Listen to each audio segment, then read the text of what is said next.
Hey AP guys, let's get the end of chapter 2. All right, we're going. This is Tuesday's reading, by the way. If you weren't, if you're following along, I think it's pretty much labeled that way. But we're going to finish chapter 2 of the 3 chapters, and we had just left off with Gregor's got this bit of a concern. He doesn't want his family to take all of the stuff that reminds him of being a human out. I forgot to mention this yesterday, but if you go back to the beginning of yesterday's reading, he points out that as he's looking out the window, he's able to see less and less each day than he was originally able to see. And so what's going on here is it's just to symbolize how much of his humanity is being lost day to day to day, to where he's becoming more like a bug.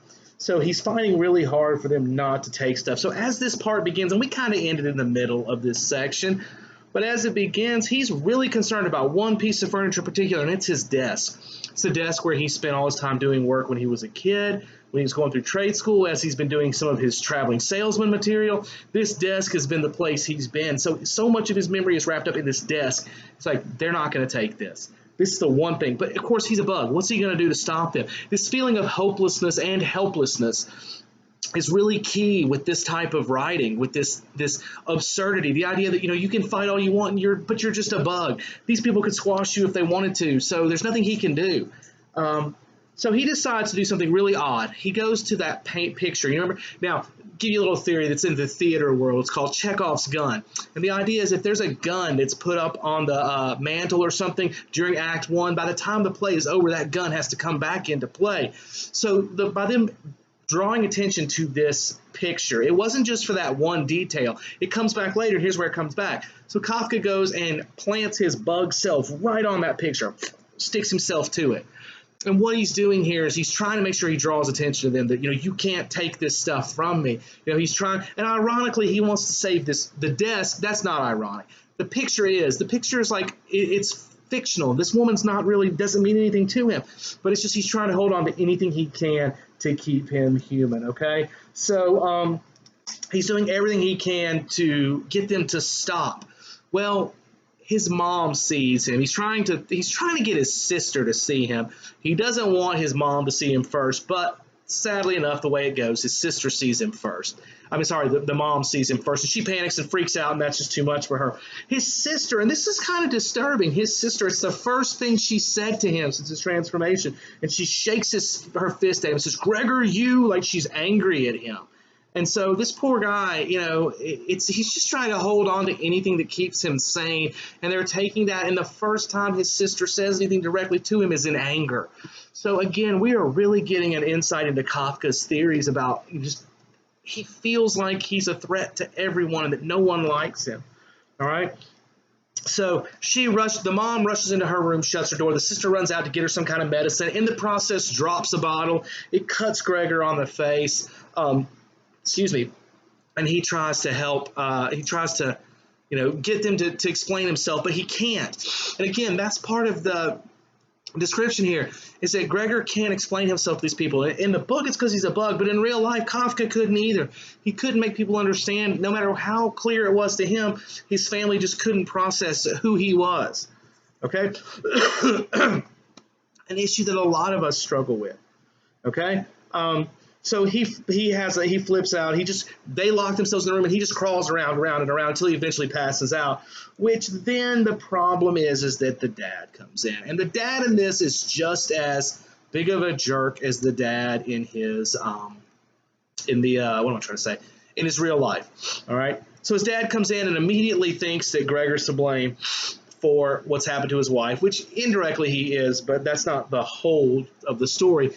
So the dad decides, he wants to defend his wife, and he decides to, curiously throw apples at Gregor as a way of trying to chase him and hurt him.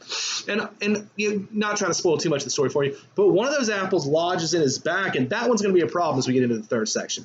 A lot of issues there. Guys, I apologize. I'm trying to fight back a sneeze here. The other thing that's really important here, though, is to see about Gregor's dad. There's a difference in his dad. He points out that he normally is used to seeing his dad kind of disheveled and unkempt, but all of a sudden he's dressed like he's professional, and it's like he's almost doing better now that Gregor's become a bug. And that's the first little drop of something we're going to see in the third section, is that maybe, and this again goes to speaking to Kafka's psychosis, about whether people are better off with him gone or not. All right. And so a really scary thought, and this is one of those little sad things. None of us want to think that our parents or our family members or those we love are better off with us gone. But Gregor's going to have to start facing that right now. So his father eventually is about to kill him, smash this bug, and the sister rushes in and saves his life by just attacking the father, trying to keep him away from Gregor and begging to save his life, which is where the chapter ends. So one of the things we want to look at here is to kind of see how Kafka is becoming more bug-like and realizing that he's less that, and honestly, he's a burden on his family, not just as a bug, but he was a burden as a person, is what he's starting to think. Oh, there goes my son running in the background. He thinks that he was a burden in life too, and I feel like Kafka in real life felt this way. You know, he felt like, and his dad was constantly telling him how worthless he was and things like that. And he constantly felt like a burden. He kept telling him that writing's not a real career and you shouldn't do this and you're not any good, and just consistently beating him down. But guys, I want you to understand that one of the things Kafka wants us to see is that it's not just the family that's beating him down. It's just culture and life in general that doesn't really speak to people of the artistic mind. It doesn't. You know, you should have a job that makes money, and if you're not making money, then you don't have value in this world, and that's a problem. You know, the world should be designed to, you know, look for people's strengths and find a way for them to benefit from those strengths. And if you're a great dancer, or you're a musician, or you're a poet, or you're a sculptor, you have as much value as a lawyer, maybe more, in my opinion. So the fact is that in a world that makes those people feel like they're bugs, like they're bestial, and all that matters is that almighty dollar, people like Gregor Samsa or Franz Kafka are just left on the outside looking in and made to feel more and more or less and less important. So, okay, so that gets you through the second part of this week's reading. That gets you through Tuesday. Hopefully all your questions have been answered. I try to make sure I do the questions first before I do the videos, so that all that kind of flows and that you can watch these and get that information, okay? So the Wednesday reading that we're about to come back to is going to give you the first part of chapter 3, and we're going to start seeing how this ends. By the way, not a happy ending, so if you were banking on that, go ahead and prepare yourself, all right?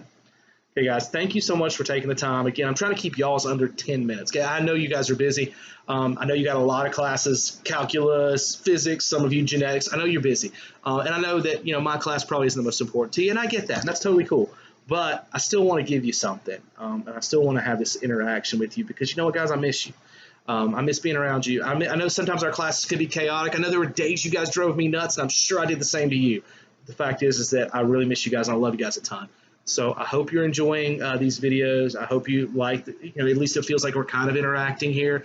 By all means, put comments down here, man. I don't care about YouTube stuff. That's not the deal. I'm not trying to become a YouTuber. I'm trying to reach out to you guys and keep this interaction going the best I can. So put some comments down there, man. I know some of you have questions. Throw them in there. It kind of irritates me. The only comments I have half the time are this random guy who continuously comments on my videos. So y'all keep safe, keep sane. I love all of you. See you in the next video.